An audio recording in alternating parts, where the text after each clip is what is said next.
Buenas tardes a todos. Gracias por estar otra vez en otro de las charlas, del ciclo de charlas. Hoy vamos a estar hablando de sanidad del rebaño.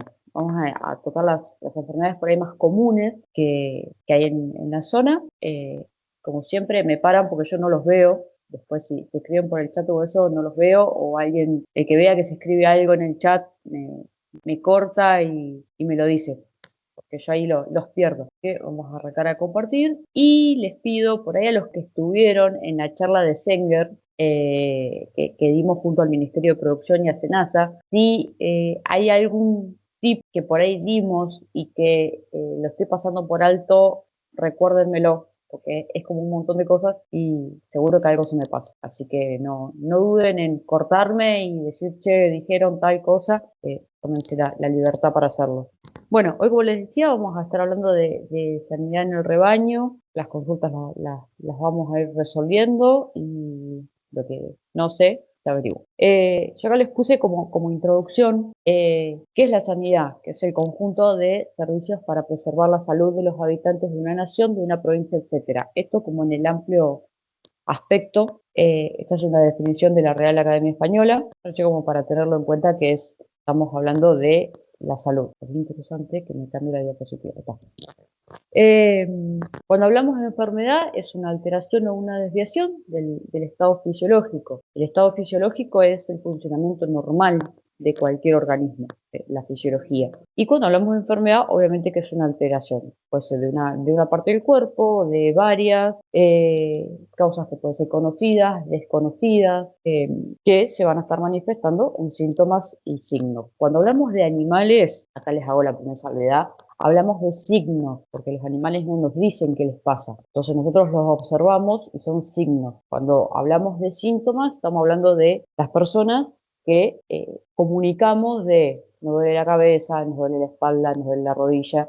Los animales, como no nos pueden decir, son signos. Y la evolución de la enfermedad va a ser más o menos previsible, puede o no ser, depende del agente etiológico.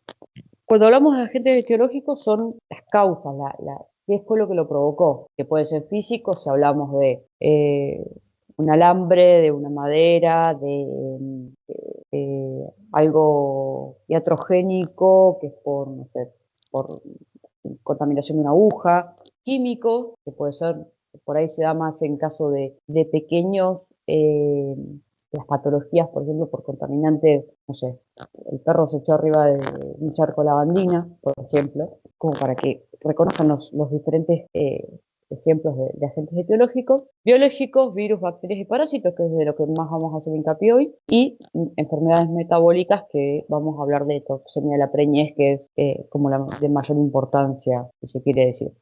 Les voy a resaltar los que vamos a tener en cuenta, y cualquier tipo de enfermedad nos va a llevar a pérdidas económicas. ¿Por qué? Por pérdidas productivas, subnutrición, corderos débiles, pérdida, todo nos va a llevar a que tengamos de alguna u otra forma pérdidas económicas. Causas productivas, ¿por qué? Porque vamos a tener, por ahí vamos a hablar de enfermedades que no son letales por sí mismas, pero sí que van a causar subnutrición o pérdidas de cordero, disminución de la producción de carne, disminución de la producción láctea, mala calidad de lana, o menor rinde, decomisos de faena, cuando hablamos por ahí de enfermedades hepáticas, que no van a ser, que nos van a enflaquecer, digamos, la producción en sí. Después, bueno, pérdidas reproductivas, cuando hablamos de abortos o infertilidad, o aumentos de la tasa de reposición. ¿Por qué? Porque vamos a tener por ahí muertes por alguna causa y vamos a tener que reponer esos animales. Voy a poner el punterito.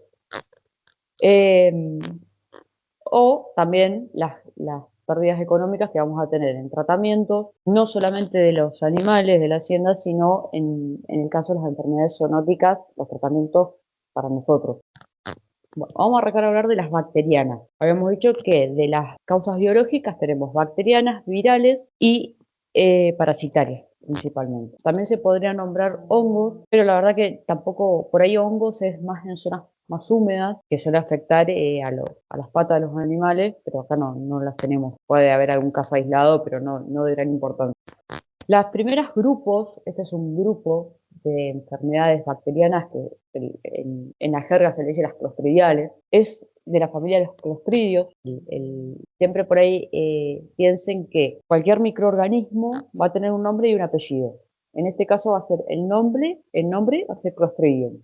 El apellido va a cambiar y va a ser la enfermedad que nos va a dar. En general son anaeróbicas, o sea, no consumen oxígeno estas bacterias, son de curso rápido, mayormente las enfermedades, la mayoría letal, y se produce en modo de brote. La primera que tenemos dentro de esta, antes voy a hacer una aclaración, porque las clostridioides vamos a tener que son exógenas o endógenas. Cualquier cosa, porque son muchos conceptos nuevos, así que cualquier cosa me hacen un tate quieto y aclaramos los conceptos. Cuando hablamos de enfermedades exógenas, son que entraron por una vía fuera del animal. O sea, la bacteria no estaba en el animal y entró de alguna forma. Y cuando hablamos de enfermedades endógenas, son enfermedades que las bacterias están en forma controlada dentro del animal y por algún mecanismo, puede ser tranquilamente estrés, cambio de la alimentación, se reproducen en mayor cantidad y produce la toxemia.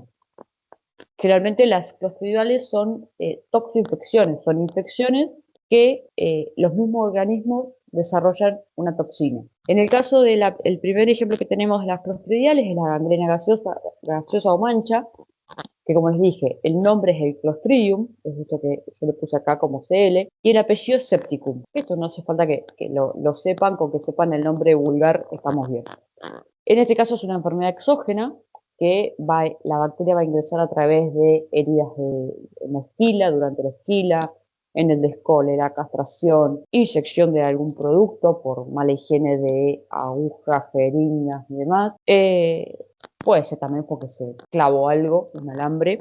Por eso cuando hablábamos de buenas prácticas ganaderas también hacíamos hincapié al cuidado de las instalaciones. Generalmente los principales signos que vamos a tener, como cualquier enfermedad, pensemos siempre, nos pongamos de ejemplo nosotros. Tenemos una infección, lo primero que hacemos, estamos decaídos, estamos bajoñados, apáticos, nos queremos aislar. Esos son como los signos comunes para todas. En el caso de la gangrena, afecta principalmente a los miembros, entonces vamos a tener en lugares, generalmente las patas o en las manos, áreas calientes, vamos a tener temperatura, renguera, porque obviamente va a producir dolor, edema y enfisema subcutáneo. El edema es la acumulación de líquido, no sé si alguno por ahí tuvo retención de líquido en los pies, por ejemplo, se nota mucho en las personas grandes, que parece como el pie globo aerostático, eso es retención de líquido y es edema. Y en el caso del enfisema, es la acumulación de gas. Lo vamos a notar como pasás el dedo y va a ser como nylon de las pelotitas, que nos gusta apretar a todos con aire,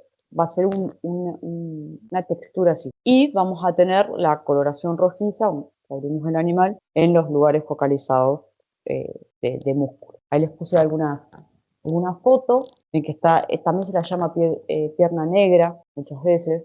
Pierna negra por ahí más en bovinos, pero en ovinos también se le llaman así, que tienen toda y músculo está rojo, curioso. Cuando hablamos, yo les sigo metiendo conceptos, ustedes párenme la mano.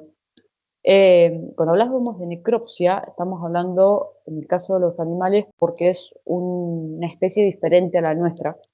En nuestra raza, digamos, se le llama autopsia porque la especie es la misma. En el caso cuando hablamos de animales es necropsia.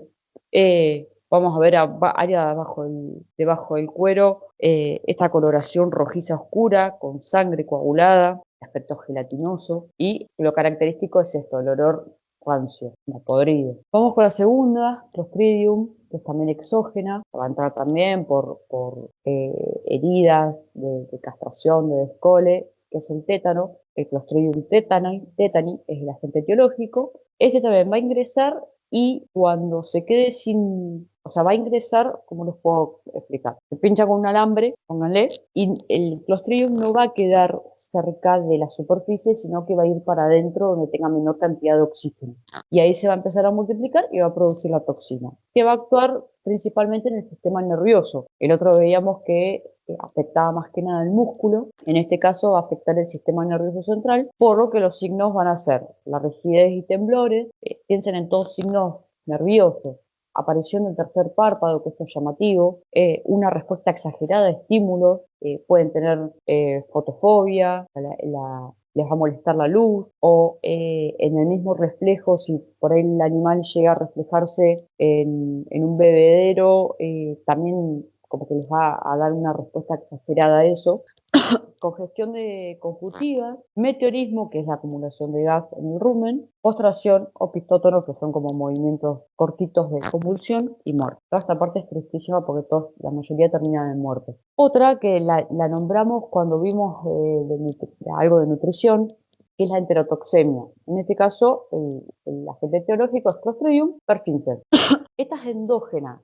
La bacteria está en una cantidad controlada dentro del animal. ¿Qué la va a provocar? Los cambios bruscos en la dieta. Por eso decíamos que es importante el periodo de acostumbramiento cuando cambiamos radicalmente una dieta. O sea, viene comiendo el animal pasto y de golpe le queremos meter maíz y por querer que ese animal engorde, lo terminamos matando. O bien lo metemos en un verdín, en un mallín que está con verdín, recién saliendo, y le va a causar el mismo efecto. O sea, siempre los cambios de dieta tienen que ser paulatinos. También puede ser ante un alto nivel de parásitos intestinales, o casos muy excepcionales de la sobredosificación de productos. Generalmente la causa principal son los cambios en la dieta.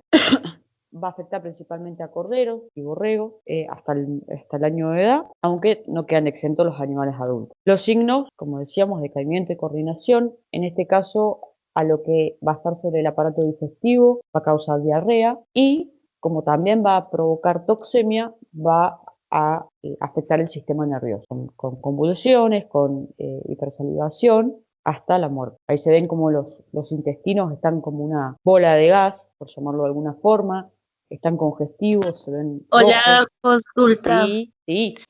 ¿Y qué método se tendría que hacer para que los corderos no, o sea, curarlos o directamente llegan a muerte? Ahora vamos a llegar. Como curativo no está viendo, sí tenés preventivo. Ahora llegamos con eso. Ah, sí, sí, porque allá en la casa más o menos algunos están como una semana así y por ahí puede que se compongan y por ahí ya se mueren. Y más nos pasan en los chivos, en los corderos no tanto, pero con los chivitos sí, la mayoría de los años nos pasa lo mismo. ¿Cómo decís que, porque decís que están así, ¿cómo así? Esta sintomatología a estos signos. Y empiezan con diarrea y nosotros pensamos que puede ser donde la madre coma un pasto, porque son chiquitos, deben tener como una semana de vida por ahí. Y Chiquito, ahí chiquito. empiezan con diarrea. Bien, tomando leche de la madre, no Sí, dándole sustituto ni nada. no, no, solo leche de la madre. Bien, ahora vamos a llegar a las medidas preventivas y ahí vemos que está asociado con el plan sanitario que hacen ustedes. Bueno, en el caso de la enterotoxemia, ves que se ve inflado, básicamente, y estas partes más rojizas, más como potente el color. Acá también está asociado a otra enfermedad que se llama riñón pulposo, como le dices, como una pulpa, pero en la imagen no se ve. Y la otra que tenemos de las familias de los Clostridium es la hepatitis infecciosa necrosante, que también es endógena y suele estar bastante asociada con la fasciola hepática o el SAWIP. ¿Por qué está asociada al SAWIP? O sea, la bacteria la vamos a tener dentro del organismo y imagínense que vamos a ver después cómo es el SAWIP y demás, pero es mucho más grande, es un parásito en tamaños más grandes. Imagínense que el SAWIP hace túneles en el hígado y le da esa predisposición a esta bacteria, la de la hepatitis, para que entre en esos túneles. Entonces, por eso siempre se asocia SAWIP con hepatitis, que también va a producir toxina. Los signos, lo mismo, vamos a tener depresión, la cual se van a apartar, lo que decíamos, apatía. En este caso vamos a tener hemoglobinuria, que es orina roja por sangre, ictericia, que ahora vamos a ver bien lo que es la ictericia también, que es la coloración amarillenta que se ve en mucosas. ¿Recuerdan que cuando hablamos allá por la primera charla de la realización de los animales, preservicio, hablando en preservicio, una de las cosas que hacíamos era revisar las mucosas oculares, en el caso de las hembras, la vaginal, en el caso del macho, la prepucial también, la de la boca, es para tener en cuenta estas cosas. Y después finalmente, bueno, como también va a largar una toxina, el animal va a tener sintomatología nerviosa, lo que hablábamos antes, opistótonos y demás, y va a terminar en muerte. En este caso, la imagen que les puse es un hígado con fasciola, un agua IP. Yo les digo, imagínense, las bacterias son súper chiquititas, súper no se ven al ojo humano, hay que usar microscopio, pero imagínense que si la fasciola causa túneles, la bacteria tiene un hermoso campo de juego para meterse en el hígado. Les puse en este lado la foto esta de una oveja con edema submandibular, que es un signo bastante común cuando hablamos de patologías hepáticas, que es la acumulación de líquido acá, y la otra que no puse es cuando hablamos de ascitis o líquido que se acumula en el abdomen. A través de todo un mecanismo que se produce, que no viene al caso explicar, cuando hay una patología hepática, produce, por cambios metabólicos, una liberación de líquidos a las cavidades, entre los músculos y demás, que les va a producir el edema o la foto que no puse, que sería la acumulación de líquido en el abdomen, que los van a ver como que se les cae la panza y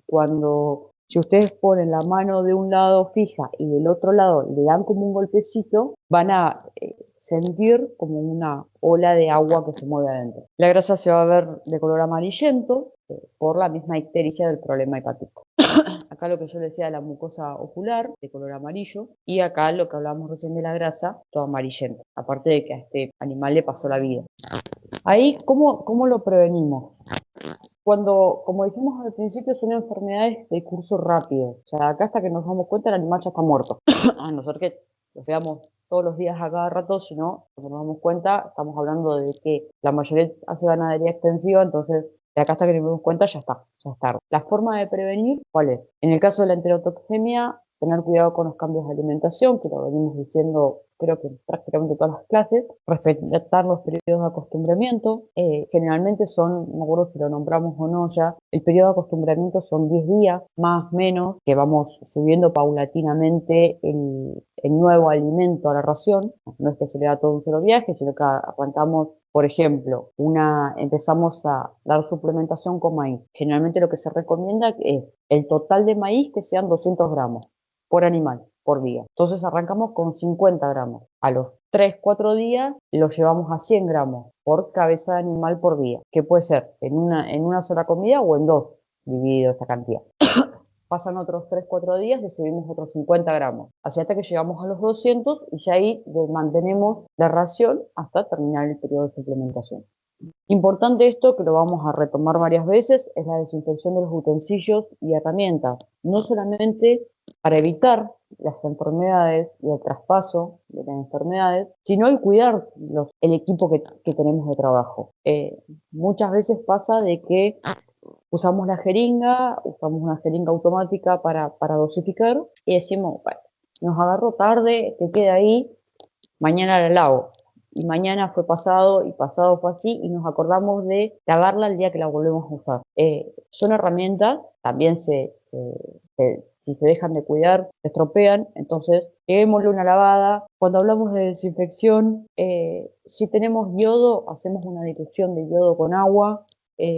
Si tenemos agua oxigenada, si tenemos alcohol, y en el peor de los casos que digan, no sé, llegué al campo, me traje todo y me olvidé de traerme un tarro de alcohol. En todas las casas hay vinagre, mitad agua, y tenemos un desinfectante buenísimo, vinagre de alcohol. Y el otro método preventivo, farmacológico, es a través de la vacunación. La vacunación es a las madres. ¿Se acuerdan que siempre venimos nombrando la toma de registro? Entonces, sabemos cuándo encarneramos, tenemos más o menos calculado cuándo va a ser la aparición. Un mes antes le metemos la vacuna para clostridiales, que lo que se recomienda, si tenemos casos de FAWIP en el establecimiento, es que sean vacunas polivalentes. Polivalente, ¿qué quiere decir? Que no sea solamente mancha gangrena enterotoxemia, sino que cubra más de la familia esta de Clostridium.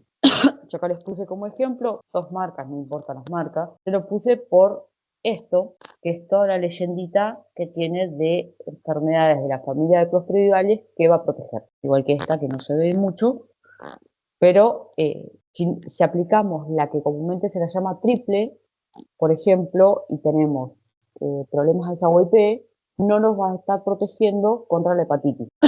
Entonces, un mes antes del parto, le damos a las madres la vacuna. ¿Por qué? No solamente vamos a proteger a la madre para el tema de las enfermedades clostridiales, porque en sí, más allá que hay categorías que van a ser más susceptibles, ninguno está exento. Nos va a dar una mano también para los cambios de alimentación, si vamos a hacer suplementación, nos va a dar una ayuda para evitar la enterotoxemia, para que esa flora intestinal se acomode, y ese anticuerpo que le estamos dando se va a concentrar en el calostro al momento del parto y nos va a proteger por 2-3 meses al cordero. Por eso viene después que vacunamos al cordero. Por 2-3 meses vamos a tener protegido el cordero. A los 2 meses yo les diría, mejor vacunar a la corderada y le damos una segunda dosis un mes después. Y otra vez volvemos a vacunar a todos los animales preparto. O sea, empezando la vida del cordero, se vacuna a los 2 meses, al año y un refuerzo anual. Ahí me surge la pregunta para hacerla a Marcela. ¿Ustedes aplican vacuna clostridial? Retomamos con Marcela.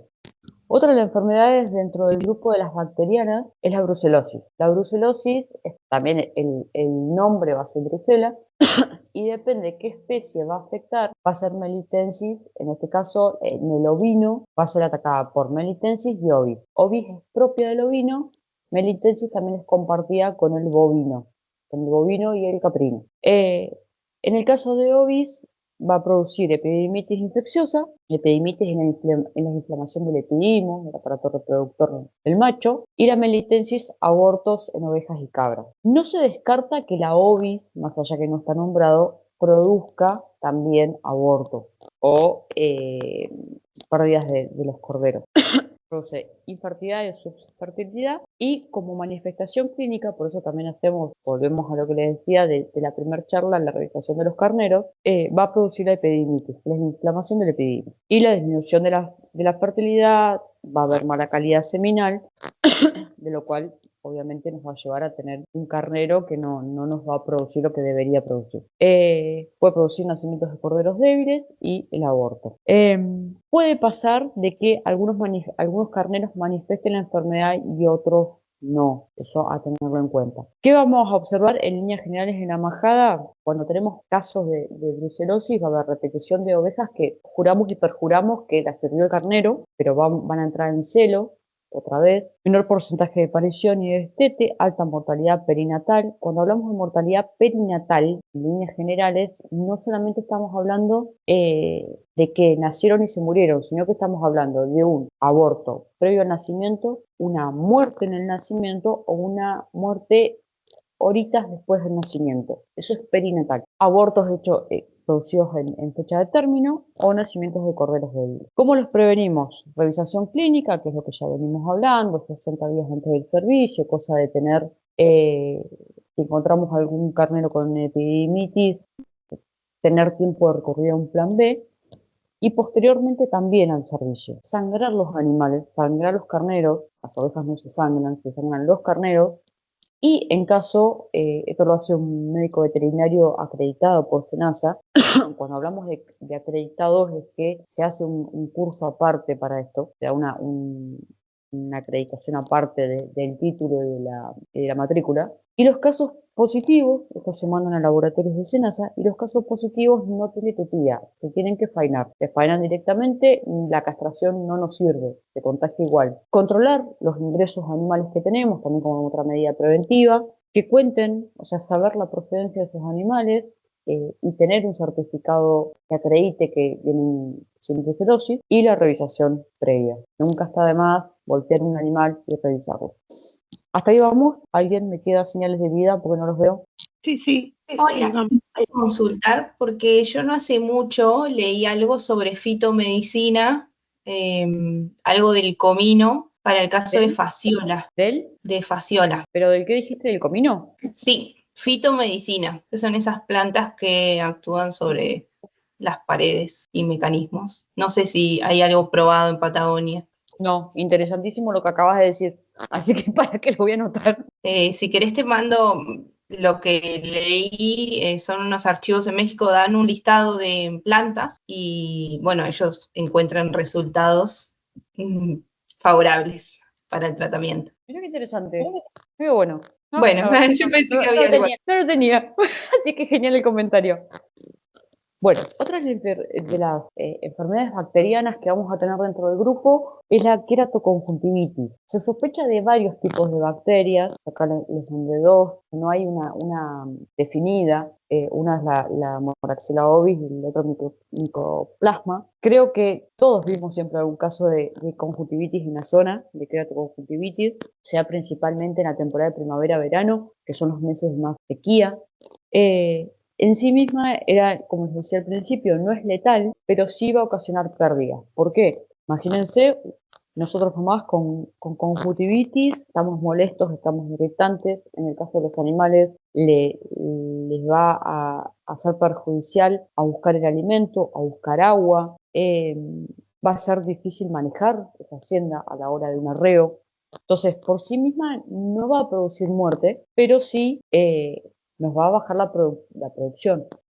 Obviamente un animal que está con todo esto, si está con subnutrición, va a tener también disminución de calidad de lana. Muchas veces han escuchado seguramente hablar de la lana por flacura, es una lana fea que se rompe, no solamente la lana, sino también la carne. Vamos a tener animales que si nos dedicamos a la venta de hacienda para carne, tampoco va a llegar al peso. Va a arrancar como una disminución de la visión, o van a ver que se les hace como una catarata, una opacidad, una telita blanca en el ojo, hasta llegar al punto de tener un queratocono, que se llama, que es como que el ojo se sale para afuera, teniendo secreción de pus y demás. Imagínense si no es molesto para el animal hasta para ir a comer, ¿no?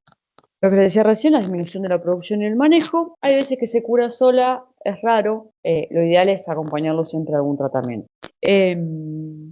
También puede pasar, no solamente cuando hablamos de épocas por clima seco, sino porque también, si es un clima seco, si estamos en un año seco, vamos a tener por ahí pastos más duros, entonces de la forma más pava se va a pinchar con una roseta o con un coirón y se va a lastimar, también puede pasar, o con un alambre. Como prevención hay una vacuna, pero no se usa, sí se usa por ahí más en bovino.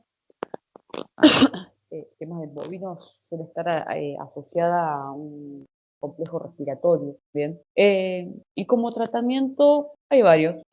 Por ahí el más de uso más común es, yo les puse como ejemplo el colirio que es gentamicina, y la coloración esa violeta se la da el violeta de genciana, que ayuda también a que no molesten los rayos ultravioleta. Les hace una capita violeta. En este caso, yo les puse de ejemplo esta marca, es como más pesado. Por ahí vienen de otras marcas que es más acuoso y son medio fuleros, porque no te queda tanto, se lava enseguida. Entonces, es más, nosotros personalmente lo usamos en varias cosas, no solamente en casos de queratoconjuntivitis. También no sé, por ahí alguno me sabrá decir mejor, pero muchas veces también se hacía el de lastimar un poquito el párpado para que se inflame y esa misma inflamación cierre el ojo y le produzca la curación. Autohemoterapia también se ha aplicado. Han habido como varias técnicas. Hoy en día lo más común es el colirio. Mangueás y cuando lo detectás, es medio fulero porque en el momento le echás un gatillazo de eso en el ojo a la pobre oveja, pero bueno, es para su bien. Bueno, ahora vamos a arrancar con las virales. Como común, la enfermedad viral más común que tenemos es la boquera, el eczema contagioso, que seguramente también han visto algún caso que se produce, no solamente se la llama boquera, se produce en la boca, pero también vamos a ver algunas imágenes que se va a pasar a los pezones, va a causar molestias en las madres y demás. El eczema es un tema porque debería ser de denuncia obligatoria. O sea, es de denuncia obligatoria porque se la considera que es para un diagnóstico diferencial de la fiebre aftosa. Si vamos a la realidad, nadie la denuncia. Si tiene un caso de boquera, nadie la denuncia, pero sépanlo que tiene similitudes a la fiebre aftosa, entonces es de denuncia obligatoria. ¿Qué produce? Va a producir lesiones, que van a ser ampollas, úlceras en los labios, alrededor de la boca de los corderos, en pezones, en la oreja.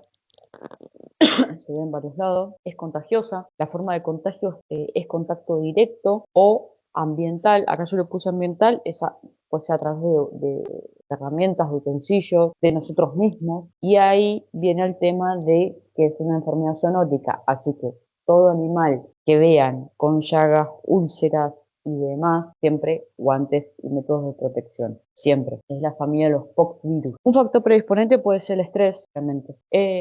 Es otra del rubro de las que no son mortales por sí mismas, pero que van a ocasionar pérdidas económicas. ¿Por qué? Porque va a retrasar el crecimiento de los corderos. Imagínense un cordero con eczema, contagió a la madre, está en los pezones de la madre no va a querer ni por joda que el cordero tome leche. Si está solamente, vamos a suponer que es un animal adulto o un borrego, si lo tiene en boca, le va a molestar para comer, le va a doler para comer. Entonces, volvemos a lo mismo, por sí misma no es letal, pero sí va a ocasionar pérdidas económicas. La forma de prevención, existe una vacuna que tiene la particularidad, la aplicación esta de la vacuna, que se hace un raspaje en el lado interno del muslo, del cuarto, se hace un raspaje chiquito y se coloca una gotita de la vacuna. Y acá me quiero parar un cachito antes que me olvide, porque eso fue algo que surgió cuando estuvimos dando las charlas junto con el resto de los colegas. Diferencia entre vacuna y un producto inyectable. Cuando hablamos de vacuna, es un producto que causa inmunidad, o sea, tiene un agente que va a provocar inmunidad ante una enfermedad. ¿Por qué les hago esta aclaración? Porque muchas veces te dicen, sí, vamos a ponerle boquera, y le puse la vacuna. Bueno, y cuando indagamos, no es que le puso una vacuna, no es que le puso la vacuna, sino que le puso un antibiótico, por ejemplo. Un antibiótico no es una vacuna. Una cosa es cuando hablamos del método de aplicación de un producto que es inyectable y otra cosa es la vacuna. La vacuna puede ser inyectable o en este caso que es a través de un raspaje. Quiero que les quede claro eso porque muchas veces pasa eso de confusión. O sea, vamos a otro ejemplo. Vamos a la época de servicio.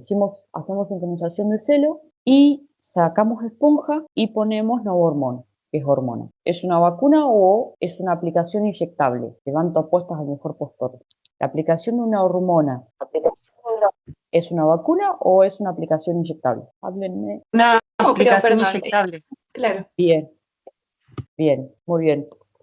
Cuando hablamos de los casos anteriores de clostridiales, es aplicación inyectable, pero es una vacuna.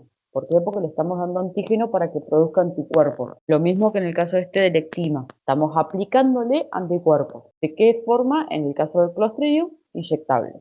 Cuando hablamos de un antibiótico, una hormona, un antiparasitario, cualquier otra cosa, la aplicación es inyectable, pero no es una vacuna. Aprieto y no me muevo. Bueno, ahí vamos a ver algunos casos de eczema, caso en el pezón. Imagínense que esta oveja no va a querer ni por joda que mame el cordero. Casos que se ven como si fueran verrugas, por eso es el tema del diagnóstico diferencial con... ay, se me fue. Ay, se olvidé. Aftosa. Con aftosa, gracias. Y esta que ya tiene como más costra, como que está ya tirando a sanar. Para el tratamiento, ¿ustedes qué me dicen? ¿Antibiótico sí o antibiótico no? Dejo a ustedes. Porque es algo viral.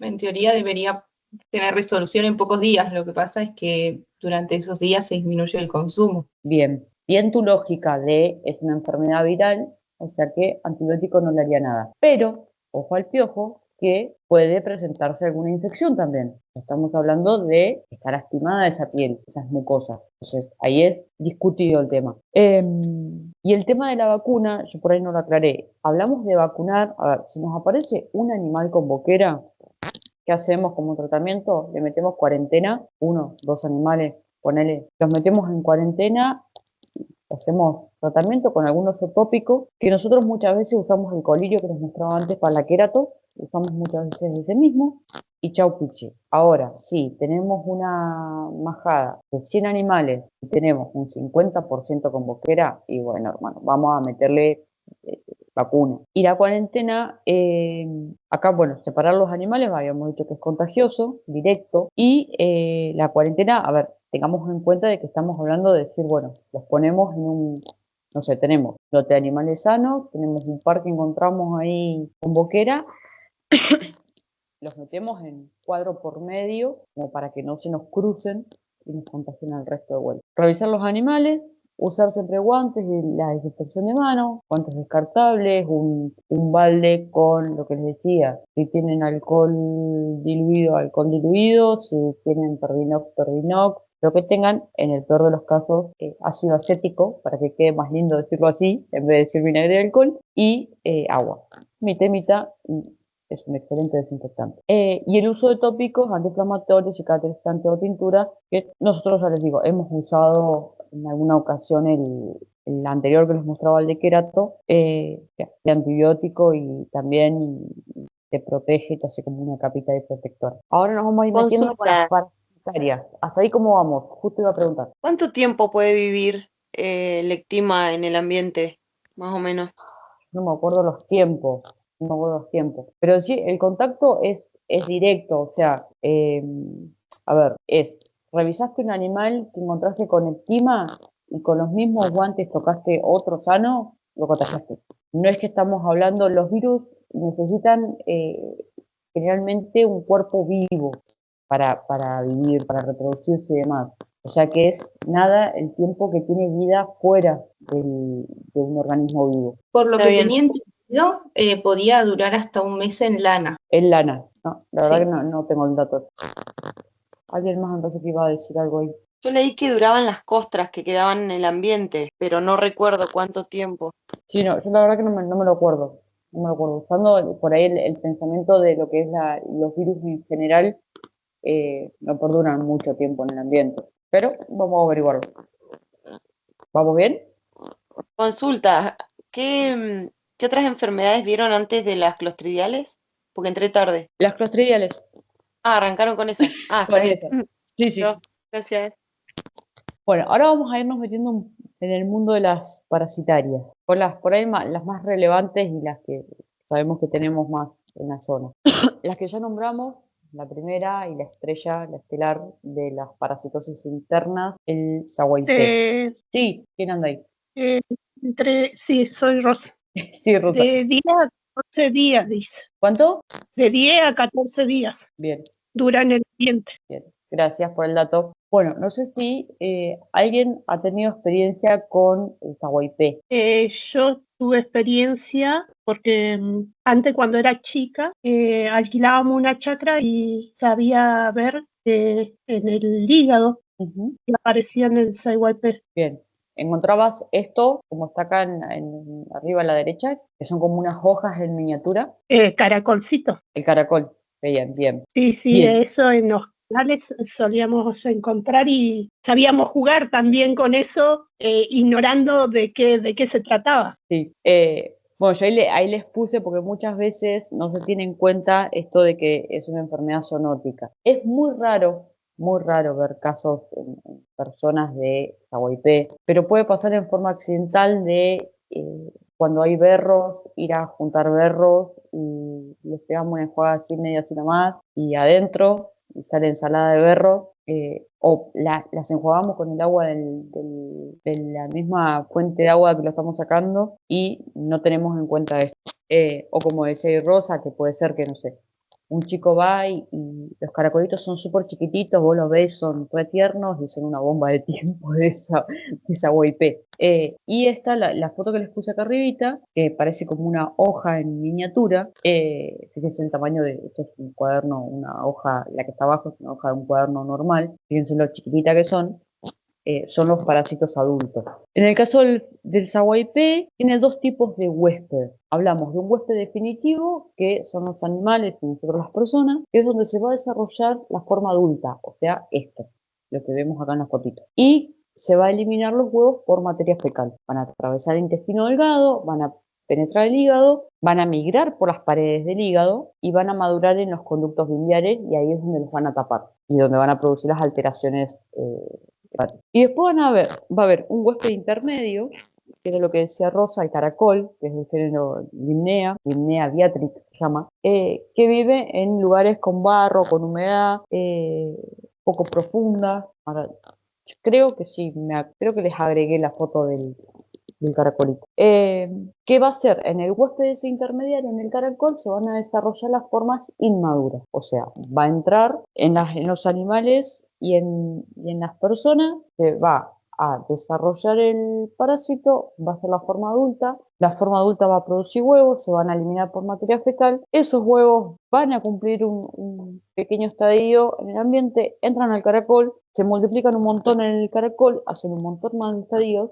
que no viene al caso saber todos los estadios, porque es un lío, y se eliminan formas juveniles del caracol que van a ir al pasto, y el pasto es donde lo consumimos y ingresan, y ahí vuelve otra vez el ciclo.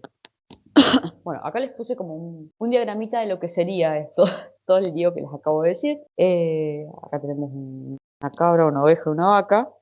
Pasaríamos nosotros acá. Se eliminan los huevos por materia fecal. El huevo eclosiona. Se forma esto que es el miracidio. Esto no se enrosquen con los nombres porque no viene el caso. Sepan que va a haber estadios. En el caracol se van a producir ciertos estadios adentro del caracol que se van a eliminar al ambiente, van a ir al pasto y en el pasto se consume. Vamos a consumir tanto nosotros por una cuestión de no saber o de mala higiene del pasto que estamos cortando o de los animales comer, básicamente. Y acá les puse como dato curioso, cada parásito adulto va a poner entre 20 y 50.000 huevos por día. Una hojita de esas divinas que veíamos, uno de estos, entre 20 y 50.000 huevos por día. Y de cada huevo va a eclosionar y cada miracidio de esto que va a entrar al caracol, o sea, cada uno que entra al caracol va a alargar entre 400.000 cercarias al pasto. O sea, imagínense el poder de multiplicación que tiene. Y acá el cuadrito este que les puse abajo es porque cada especie tiene diferencia en la resistencia. O sea, muchas veces lo que se hace es cuando sabemos que tenemos que poner un mallín, una fuente de agua, y sabemos que tenemos Yaguaipé, una de las técnicas como para que una oveja se llene menos de parásitos es meterle un par de días los caballos. Obviamente nos van a consumir pasto, ahí tenemos que buscar el equilibrio, pero el caballo, por ejemplo, tiene una alta resistencia, o sea, lo afecta menos el parásito. Sí, se va a parasitar, pero no lo va a afectar tanto como a una oveja. Después, resistencia moderada, está el bovino, que también muchas veces se le ve, se va a producir ese edema submandibular que les comentaba antes. Nosotros, bueno, el liebre, conejo, ciervo, y baja resistencia, o sea, les vamos a ver al toque afectados, va a ser el ovino, el cabrino, el caprino, el guanacol, la laucha, la rata de hámster, no tiene importancia, pero sí el ovino. Esto se entendió el tema de las especies y la resistencia, por ahí sirve como tema de manejo. Sí, decime, Rosa. ¿Y cuáles son los síntomas que, no sé si lo dijiste? Ahora me fijo y si no lo nombro. No me acuerdo si la puse. Ahora lo nombramos. Este es el caracolito, que decía Rosa, es muy chiquitito, hiper chiquitito, pero así chiquitito, tierno como lo ven, es una bomba de tiempo. Es muy tierno. Ahí tenemos, sí, había puesto los síntomas. No me acordaba, porque esta presentación la modifiqué 500.000 veces. Generalmente los que ahí está puesto principalmente afecta a los animales jóvenes, afecta a todo tipo de categoría de animal. Por ahí se ve reflejado en los animales más jóvenes, por cuestiones de que tienen un metabolismo más rápido, ya por ahí los grandes van teniendo cierta resistencia a los animales adultos, pero ninguno está exento. Lo que vemos va a ser como lo mismo que le ponía en el caso de la hepatitis. El edema submandibular es muy común, o el cuello de botella que le llaman también, que se le hace todo una papada enorme, y cuando lo tocan es esa sensación de inflamación, de de líquido acumulado, porque lo que se hace eso es líquido acumulado. También puede ser en el abdomen, es la misma sintomatología que les nombraba en la hepatitis infecciosa microsante. También van a tener anemia, ¿por qué? Porque va a estar atacado el hígado, o sea que no van a tener un metabolismo normal de los glóbulos rojos, o sea que van a tener yo creo que se los puse sí, se los puse. Este cuadrito que ven acá, que es el método Famachat, es un método viejísimo que lo que se usaba es para, a través de, cuando hacemos la revisión de los animales, al observar la mucosa, en este caso ocular, depende del amarillento o más pálido de la mucosa, lo usaban como criterio si ve que desparasitar o no. Es principalmente para parasitosis interna que se usa. Entonces, si nosotros tenemos un hígado explotado con anemia sumado a un caso de hepatitis con Clostridium y lo más probable es que tengamos un ojo entre este punto peligroso o fatal. Todo va a ser depende de la carga parasitaria que también tengamos. El normal es eso. Quiere decir Sí, decime, Rosa. que ese animal se puede llegar a morir. Sí, tener en cuenta que tener en cuenta que estás ante un caso de anemia. Siempre pensemos y comparemos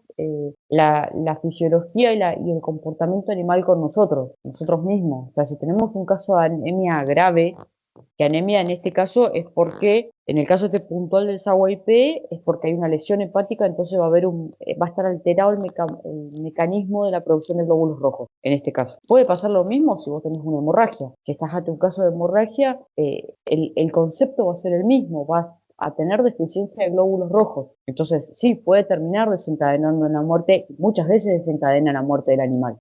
Entonces, ya prácticamente no se usa la guía esta de anemia, pero bueno, me pareció que a los fines prácticos estaba bueno tenerla en cuenta también. Siempre tener en cuenta que lo normal, creo que al principio hablábamos de fisiología, cuando ya hablábamos de enfermedad o patología, que la fisiología es lo normal.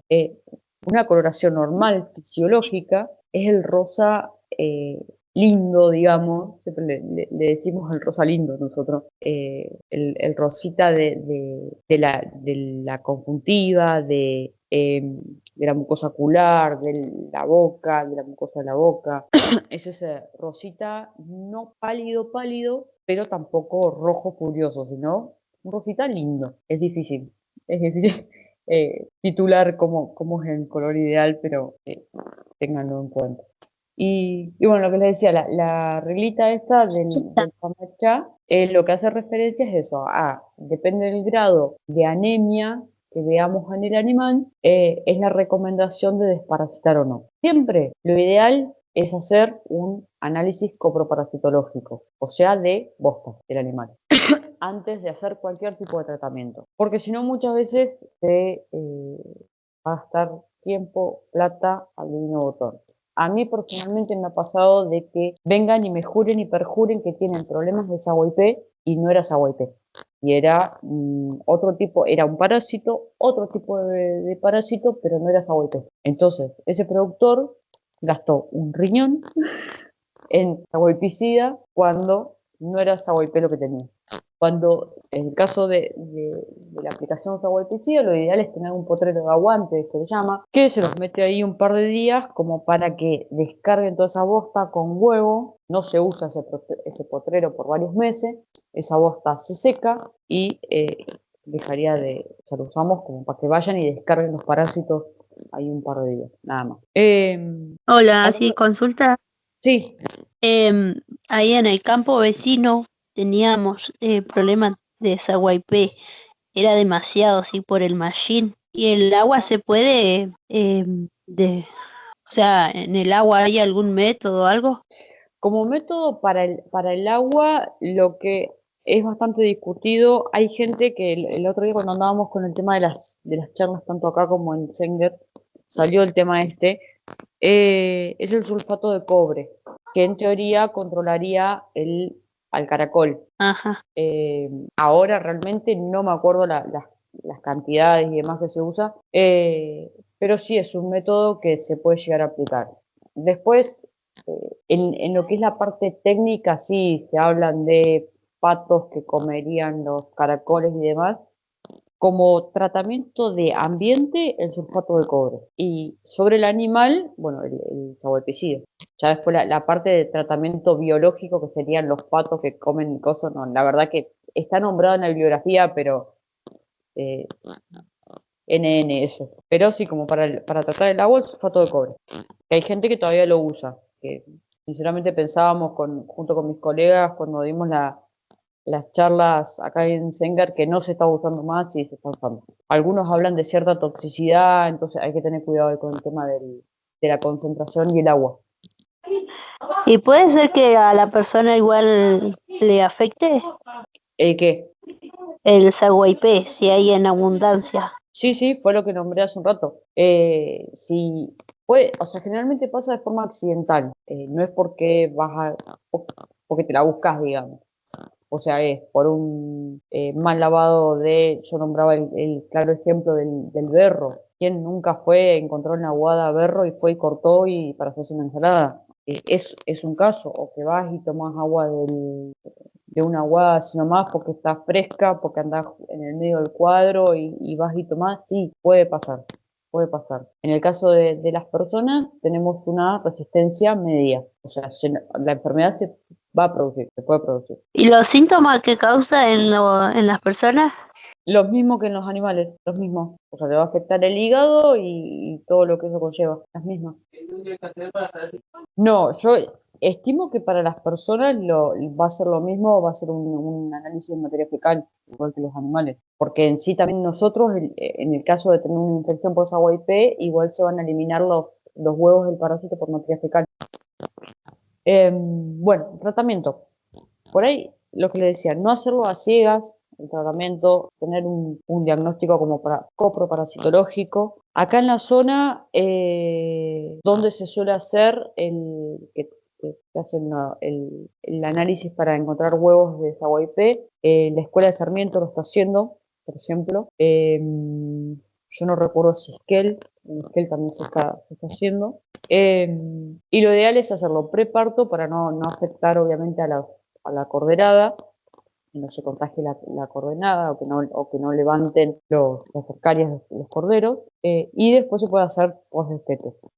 Pero lo ideal es estar seguros que tenemos saguaipé. Y rotar el principio activo. Acá está habiendo bastantes problemas con el tema de la resistencia a los antiparasitarios para el saguaipé. Yo acá les puse un diagramita para que entendamos cuando hablamos de resistencia.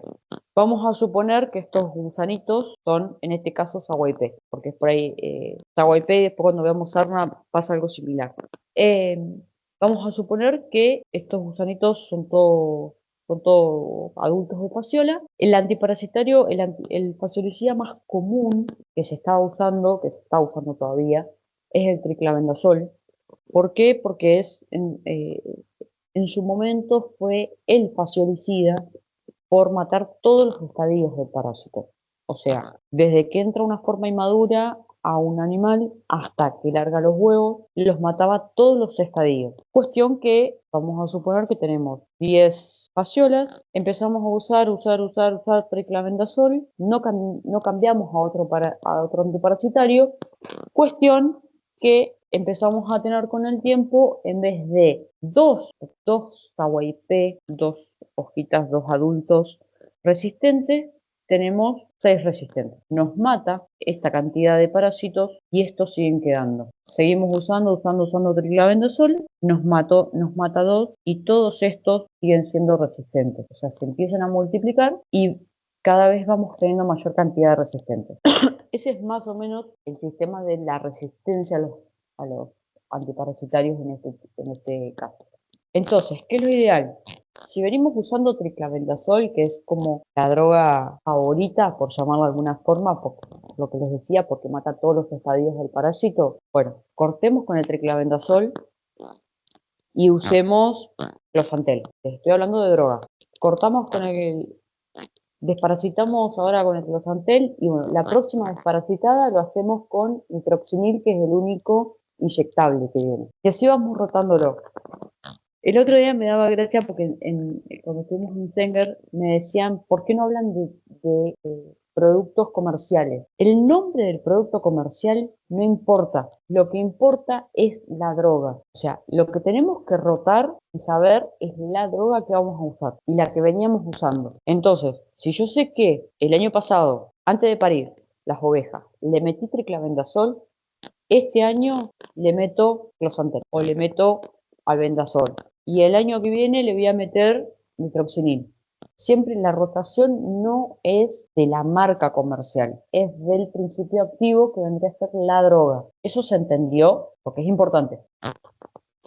¿Te puedo hacer una consulta con respecto al caracol? Sí, no sé quién sos. Lourdes, Ah, el estadio infectante se forma cuando sale del caracol, no adentro del caracol, ¿no? en sí, El- adentro del caracol vas a tener las formas inmaduras. ¿Y esas serían zoonóticas o si consume un caracol, no sé, un niño? Vos decís al momento del consumo. En sí lo que vamos a Claro, levantar va a ser la metacercaria esta. O sea, esto, lo que pasa dentro del caracol, que pasa del milicidio, el esporocito, el redia, cercaria, sí. es la parte inmadura. Lo que vamos a consumir nosotros va a ser la metacercaria. Claro, llego ante la ingestión accidental de un caracol, suponete, un niño que se come un caracol, un ovino que se come un caracol, sin comer el pasto con las metas cercarias, ¿no? Sí, yo no lo descartaría.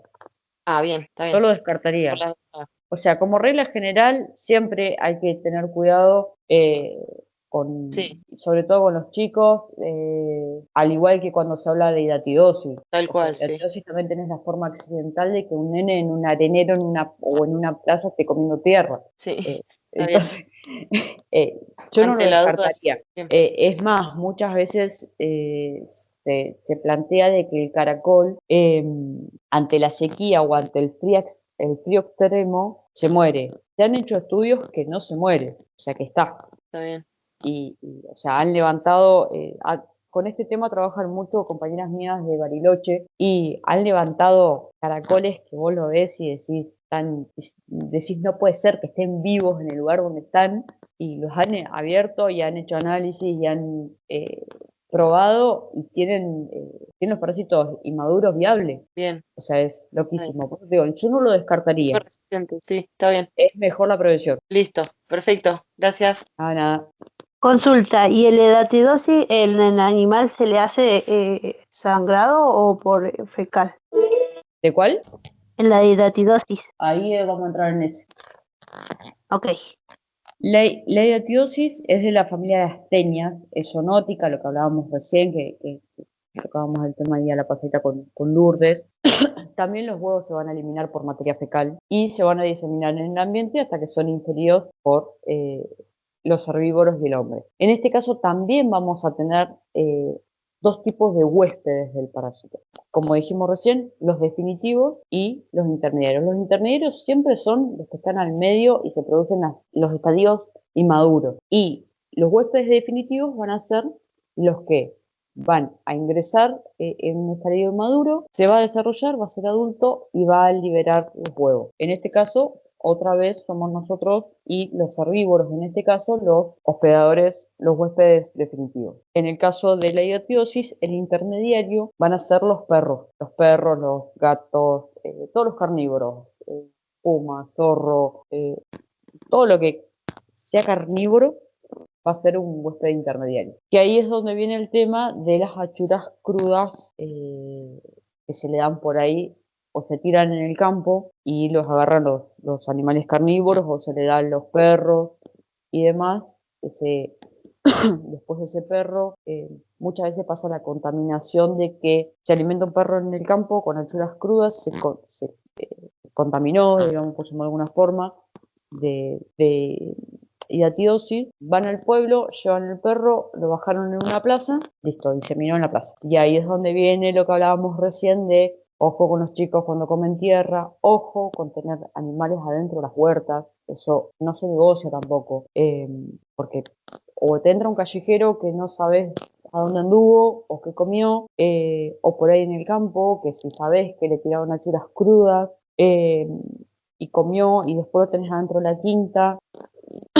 Todo esto, ¿por qué? Porque va a producir los llamados quistes dilatídicos, que lo que va a hacer, se van a alojar en ciertos órganos, principalmente hígado, pulmón, va a producir, imagínense, como dice la palabra, es un quiste, es una pelotita con líquido que adentro va a tener, se hace como una cápsula que adentro va a tener el parásito, pero esa bolsita con líquido va a producir atrofia por compresión de los órganos. Entonces va a producir, por ejemplo, en el caso del hígado, hepatomegalia, que es el agrandamiento del hígado. O sea, imaginemos que le estamos sacando lugar de función a ese hígado, entonces el hígado va a intentar compensar con qué, con hacerse más grande para cumplir su función. Ante un caso de que se rompa un quiste de eso, ¿qué se va a producir? Se va a diseminar el líquido ese y como el parásito lo vamos a tener metido adentro, se va a desparramar el parásito produciendo una intoxicación aguda y un shock anafiláctico y morimos. Ahí hay una foto con varios quistes didácticos. Esto, lo bueno, no hace mucho estuvieron haciendo campañas porque en el caso de las personas, generalmente se hacen campañas de ecografía abdominal, sobre todo en escuelas, se suele hacer bastante, que ahora estaba hacía un tiempo que no se hacía y este año los volví a escuchar, que estaban en los colegios haciendo los controles a través de ecografía. También se puede hacer a través de materia fecal, porque obviamente se largan los huevos por ahí del parásito, así que se puede hacer también por materia fecal. En los casos del tratamiento, los hombres son quirúrgicos y farmacológicos, y en el caso de los animales, con desparasitaciones. Y en el caso de los perros también se usa antiparasitario, que es puntualmente el plaziquantel, que se usa. Como método de prevención, lo que ya decíamos, no dar achuras crudas. Me pueden preguntar, ¿y si las cocino? Sí, dale un hervor y dáselas. Porque todos sabemos que en el campo se hace y se va a seguir haciendo, entonces, ante la duda, dales un hervor, meterlas dentro de una olla, una lata, lo que quieras, herví las achuras y darle las achuras al perro, pero no crudas. El problema está con dárselo crudo. Desparasitar a los animales de compañía, aprovechen cuando están las campañas de desparasitación.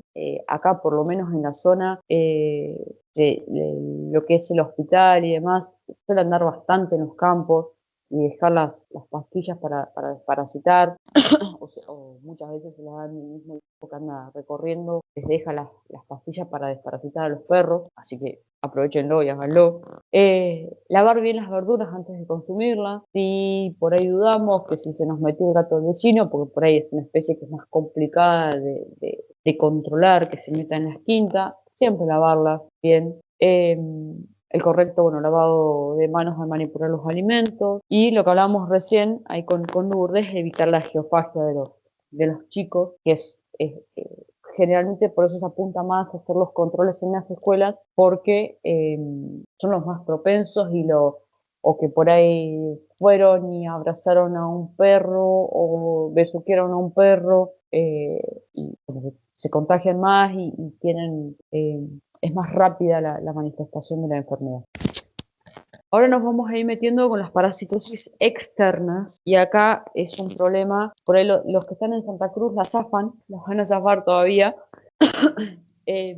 Acá Chubut hace varios años se había declarado libre de sarna bovina, pues que ya hace un par de años atrás empezó a haber mucho movimiento de animales a través del paralelo 42, entre Río Negro y acá, y allá tenían sarna y empezó a pasar para este lado. Hasta el año pasado, la preocupación de la sarna era todo lo que era la línea norte de la provincia, los departamentos de más arriba, cuestión que ya ahora hace un par de meses ya se declaró que ahí, en lo que son algunos departamentos de la zona central, como Languineo, Paso de Indios, ya hay algunos focos de sarna.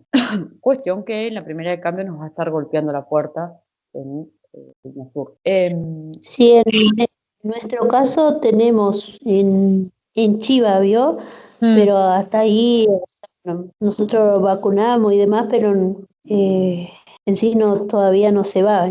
¿Y qué método están usando de prevención? De prevención, de control. O sea, ¿qué tratamiento le están haciendo? Y la vacuna, pero ahora no me acuerdo cuál, la vacuna a mi papá, y sería como casi en 3 meses, así. Por ejemplo, el año pasado sacamos desde el del lote unas 15 por ahí. Bueno, Marcela me parece que hubo una parte que no me escuchó, porque lo que es antiparasitarios no son vacunas. Recuerden eso, tengan en cuenta eso. No son vacunas, son productos inyectables, no generan inmunidad. Lo cual la sarna en sí, en todos, se considera el baño. El baño por inmersión, tampoco por aspersión. Em, Sí, eso nos habían comentado, pero justo nosotros no tenemos baño, y hemos bañado, bueno, ahora no hace mucho, o sea, deben hacer varios, 5 años, poner que no hemos bañado las ovejas, pero en las chivas está la sarna, no en la oveja parada, las chivas de las ovejas, así que no, por ahora no afecta. No, como le decíamos al principio, la sarna pasa parecido a lo que es por ahí el Clostridium. Tiene un nombre y un apellido. En el caso de lo que son las sarnas, el nombre y el apellido que tienen es de acuerdo a la especie. Pero ojo, porque ustedes están en una zona que están cerca de donde están los focos. O sea, no se duerman con eso, estén atentos. Tema a tener en cuenta respecto a la sarna, es de denuncia obligatoria, es una enfermedad de denuncia obligatoria. O sea, no solamente en mi caso yo como profesional o como parte de una institución, sino cualquiera. Vamos a poner de ejemplo a Marcela, que estaba recién ahí hablando. Marcela va al campo del vecino y ve que tienen mechones de lana, que los animales se rascan abruptamente, porque no es un rascadito porque le picó el cuarto, sino que es una intensidad importante. Ve eso, tiene la obligación de ir a denunciar. O sea, no hay título, no hay cargo, no hay nada en estas situaciones. ¿Se entiende eso? Si, por ejemplo, vamos a suponer, Rosa es vecina de Julio. Rosa ve que los animales de Julio se están rascando a mansalva y lo lamento, pero te tengo que denunciar. ¿Por qué? Porque los voy a tener yo también. O sea, hay que cuidar su producción. En base a eso, se denuncia a Senasa, la denuncia es en Senasa, ante la duda. Capaz que ven que se están rascando y no es sarna, no importa. La denuncia se tiene que hacer igual, aunque les parezca o estén en duda, no importa. Se hace la denuncia, Senasa va, corrobora si es, si no es, y ya se activa un protocolo de vigilancia epidemiológica de la zona, ¿sí?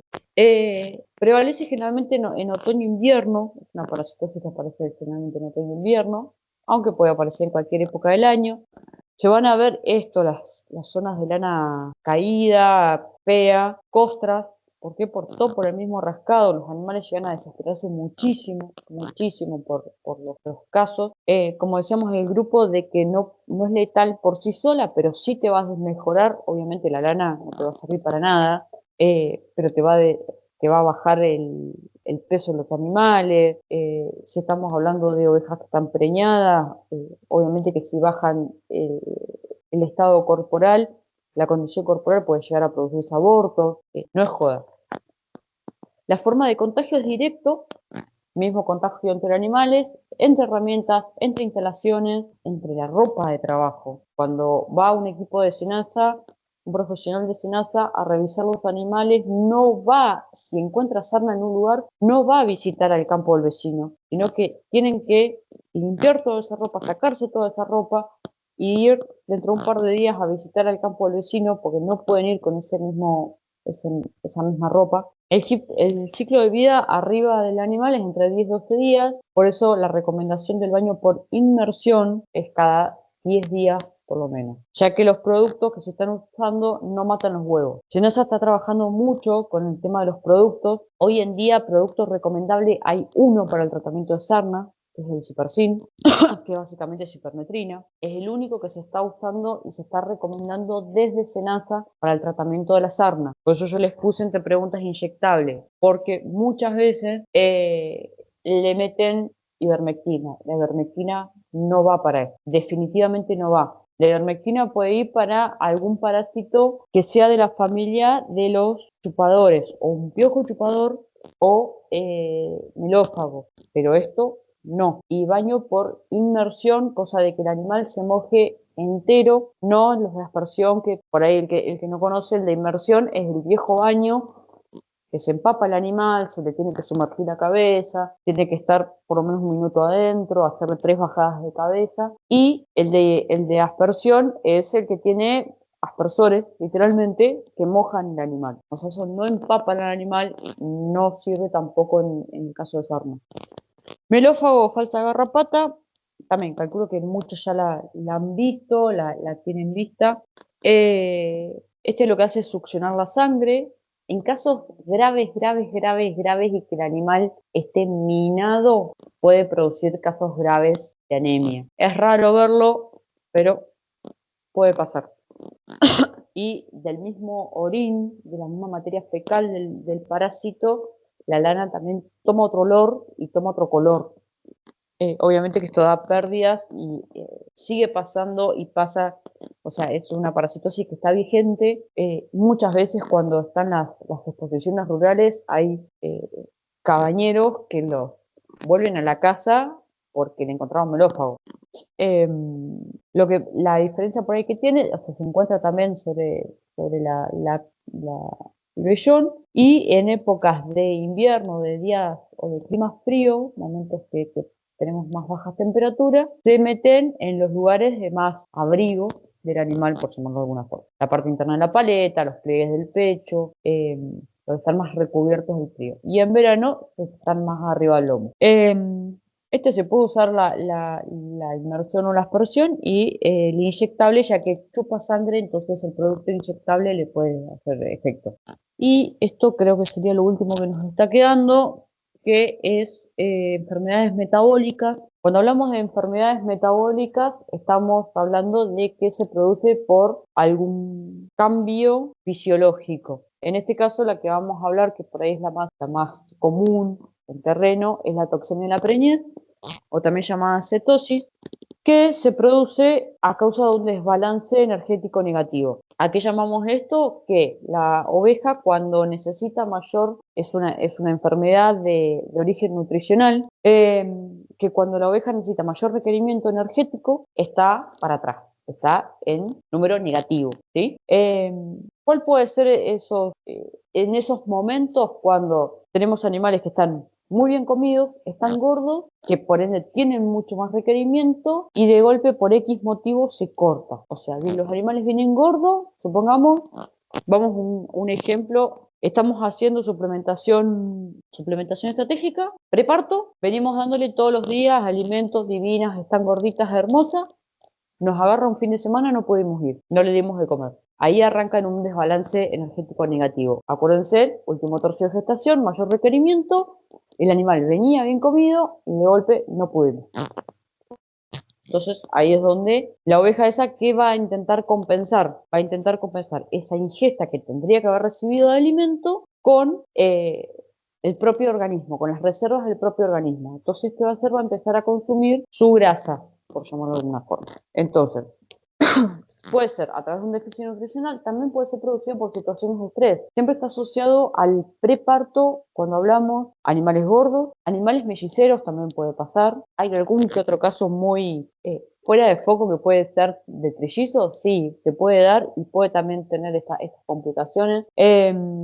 Condiciones climáticas adversas, que nos caiga una nieve como el año pasado, que esperemos que no pase, en fin de septiembre, estamos en un quilombo de toxemia. Entonces, ¿eso qué va a provocar? Hipoglucemia, hipercetonemia. La hipercetonemia se va a dar a causa del metabolismo de las grasas del organismo, que es lo que va a dar un olor muy característico a quitaesmalte, acetona, cuando el animal está con esta intoxicación. Va a dar trastornos neurológicos, porque estamos hablando de una intoxicación justamente, y cambios en el hígado y en el riñón, conllevando la muerte. Vamos a tener que se van a apartar, no van a responder a la presencia de perros o de personas, o sea, van a estar idos esos animales, van a perder el equilibrio, caminar en círculo. Es como un signo bastante común el de caminar en círculo, es el rechinar de los dientes. Es como muy común, es característico de la enfermedad. Va a que se va a chocar objetos, van a estar idos completamente. Se echan y se miran al flanco, van a poder convulsionar, parálisis y lo que les decía, el olor acetónico, el olor a quitaesmalte,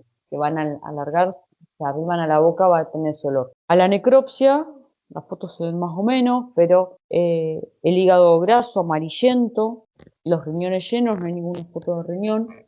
En este caso está viendo el feto en el útero, esto es el útero. Consulta. Sí. ¿Eso que dice, eso le puede pasar a los terneros igual? Sí. Por los síntomas que está diciendo, sí, de más o menos de lo que tienen los terneros. Sí, se puede dar también en terneros. O sea, en terneros no, en sí, esto afecta a la oveja, no al ternero. Perdón, a la vaca, no al ternero. Después puede llegar a causar, o sea, lo que va a afectar es a la madre, porque la madre va a ser la que va a estar involucrada en esto. Que es más, muchas veces se ve si se salva a la madre o al hijo. Sí. Si se salvan los dos, es un milagro, literalmente. Pero generalmente se busca más salvar a la madre. Bueno, acá se ve lo que es la placenta, que se tiene contenido. No se dividen bien los órganos congestivos, pero bueno, estamos hablando de órganos que van a estar con sangre. Como medida preventiva, cuidar la alimentación en las ovejas gestantes. Es importante, por ahí si está la posibilidad de hacer al momento de la gestación alguna ecografía o algo, entonces ya sabemos qué animales darle por ahí una nutrición diferencial del resto en el último tercio de gestación. Si tenemos que suplementar, no tenemos que suplementar. Evitar el estrés innecesario al momento del manejo de la majada.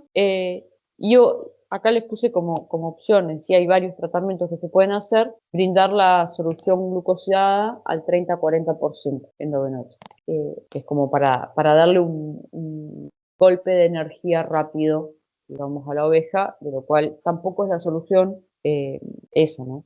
Porque va a ser endovenoso, es rápido el efecto, pero después vamos a seguir en lo mismo. Y como recomendaciones generales a todo lo que venimos hablando, siempre usar productos aprobados por SENASA, leer siempre las etiquetas o consultar al veterinario de confianza que tengan, revisar la hacienda en el momento que se juntan para otras actividades, aprovecharlas, pegarle una revisada, evitar el ingreso a hacienda sin control o de no conocer el origen de esos animales. Pasa por ahí de que, yo le compré a fulanito, ¿y qué plan sanitario venía haciendo? No, ni idea.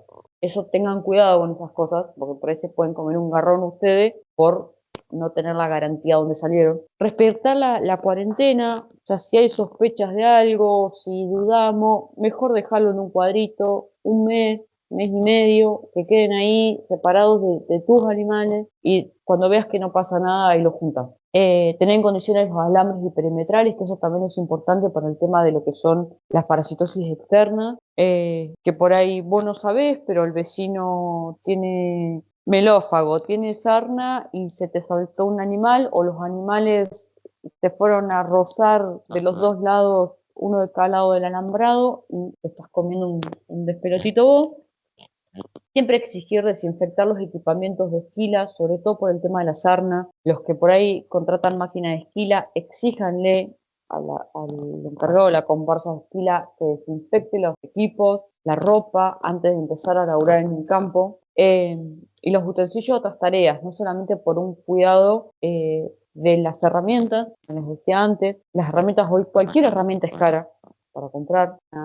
Desde una pinza para carabañar hasta una jeringa, cualquier cosa que usen es caro hoy. Entonces, cuidémoslo higiénicamente y para preservar esa herramienta, y contar con el equipo EPP. EPP es equipo de protección personal y no personal. O sea, se nos muere un animal, no lo abran con el mismo cuchillo que van a comer el asado al rato. No, definitivamente no. Tengan un equipo, un cajoncito con lo que usan y pueden usar dentro del galpón o en el corral, y otro con lo que usen en forma doméstica. Pasa millones de veces de que dice, no sé de qué se murió. Bueno, vamos a abrirlo.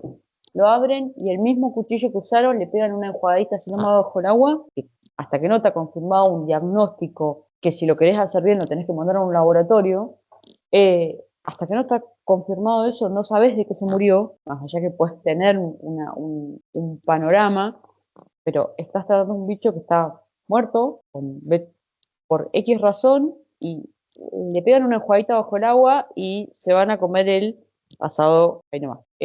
O el serrucho, que es con el mismo que le abrieron el pecho a la oveja, es con el mismo que van a cortar después el chuletero. No, ténganse un jueguito aparte para eso. Y cuando hablo puntualmente de equipo de protección personal, hablo de guantes descartables, algunos guantes de tacto que tienen la posibilidad de tener, por ahí si meten mano dentro de un animal, lo que sea, por ahí el guante, el de látex común queda corto, antiparra, algún barbijo, un mameluco que sepan que lo terminaron de usar y lo meten a lavar, borcegos, es lo básico, ¿sí? Y siempre algún balde con algún desinfectante. Y bueno, hasta acá concluimos. Ahora sí, los veo, los escucho, levanto apuestas. Franco, no sé si querés decir algo. Bueno, yo tengo lo de la hepatitis. Cuando estaba hablando de las enfermedades clostridiales, te pregunté qué plan sanitario hacen. Porque antes de tener un diagnóstico, Bueno, el primero plan arranquemos con el plan sanitario sanitario. no es muy controlado en sí. O sea, ahora más empecé yo con ese tema porque mi papá le pone para el desoje y después como que se olvida y cuando le da el tiempo dice, bueno, vamos a vacunar. Y como que las fechas correctas no quedan. Claro, sí.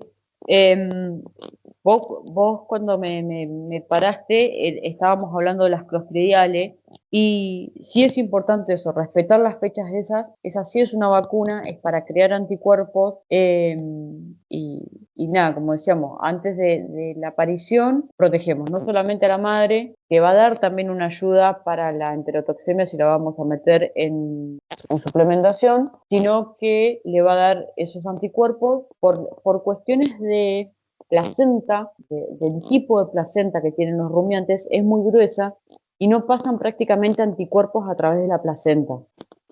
Por eso siempre les remarco el calostro. Lo importante del consumo de anticuerpos apenas el cordero nace es a través del calostro. La placenta tiene muchísimas capas, no alcanzan a pasar los anticuerpos, entonces la forma de protegerse inicialmente con anticuerpos es a través del calostro. Ivermectina es un antiparasitario, que quede claro esto. Ivermectina es un antiparasitario que tampoco está funcionando contra todo lo que se venía funcionando. Que quede claro esto, la ivermectina, uso masivo, porque sí, no. Acá tampoco el calcio tiene nada que ver. ¿Y qué se le daría? Una vacuna contra enfermedades clostridiales polivalentes. La marca, la que consigan. ¿Sería polivalente? Polivalente, sí. Vienen Okay. de las que son polivalentes, vienen quíntuple, sextuple, no sé cómo se diría, 10, que ataja 10 enfermedades, que atajan 8, diría de quíntuple para arriba, la que consiga, que cubra contra hepatitis. Bueno. Y vos, Marcela, habíamos estado hablando la otra vez por el tema de el azufre, de la zona con volcán, de la vitamina B1, te había dicho. ¿Cómo te fue con eso? No le alcancé a dar la vitamina y se me murió la ternera. Ah. Pero bueno, a los terneros sí, porque después de la ternera empezaron los terneritos, los otros dos que habían. ¿Y a eso le diste? Que eso todavía, sí. ¿Y están vivos Y todavía? ellos siguen en pie todavía. Ah, sí. Pero bueno, como para lo que es las clostridiales, la mancha también es bastante común, la gangrena gaseosa. Yo siempre recomiendo, cuando vas a vacunar contra clostridiales, por ahí por cuestiones de costo, muchos compran la que se le llama la triple, que te protege contra mancha, gangrena, enterotoxemia, pero te deja el resto de enfermedades afuera. Yo siempre recomiendo, gastate 2 pesos más y asegúrate toda la línea de las enfermedades clostridiales, porque las que vienen las otras polivalentes son mancha, gangrena, enterotoxemia, más riñón pulposo, hepatitis, tétano, y no me acuerdo, porque son una chorretera, yo les nombré las principales. Las que por ahí se suelen ver en la zona y están más ligadas. Pero les recomiendo eso, usar polivalentes, de quíntuple para arriba. Quíntuple, la vacuna, la clostridial quíntuple te abarca mancha, gangrena, enterotoxemia, riñón pulposo y hepatitis, pero de ahí para arriba. No me acuerdo si ¿qué más te habían preguntado algo más en el camino? ¿Algo más que le hayan quedado dudas? Lo mío era de lo de cómo hacer el análisis en los animales, en la oveja y demás animales. Por ejemplo, en los perros sí se hace, pero nunca se ha hecho en los animales. En los perros se saca muestra de materia fecal. Es más, generalmente hay, ya les digo, hará un mes atrás más o menos, porque se estuvieron haciendo ecografías en diferentes lados. Uno de los lugares fue allá en Sanger, que estuvieron haciendo ecografía, y creo que acá fue que también estuvieron, no sé si en Sanger, pero acá estuvieron también recolectando materia fecal de perro de las plazas. O sea, no de un animal puntual, sino de lo que encontraban. Lo que pasa es que la oveja, por lo que tengo entendido, no libera huevos por materia fecal, y hacerle un análisis de sangre y hacer serología contra anticuerpos me parece una Sí, burrada. un desquicio. Cuando hay muchos animales, lo que se usa es sacar muestra de un porcentaje de los animales. O sea, si estás hablando que tenés 1000 animales, se sacan muestras de un 10, 15%, 20% con todo el furor. El 10 y el 15 es más o menos lo que se respeta siempre, y se manda a analizar esas muestras, pero esto no se quedó. Bueno, ¿alguna otra consulta más? ¿Algo que quieran aportar? ¿Algo? Nada. Se entendió todo. Bueno, me alegro, Rod. Gracias. Bueno, gente, les deseo un lindo fin de semana. El viernes que viene va a estar la ingeniera agrónoma Ingrid Vain hablándonos de pariciones bajo cobertizo, mismo horario, diferente día. Y bueno, cuídense, y cualquier cosita nos encontramos ahí en el grupo de WhatsApp o por privado. Nos vemos el viernes que viene. Chao, chao.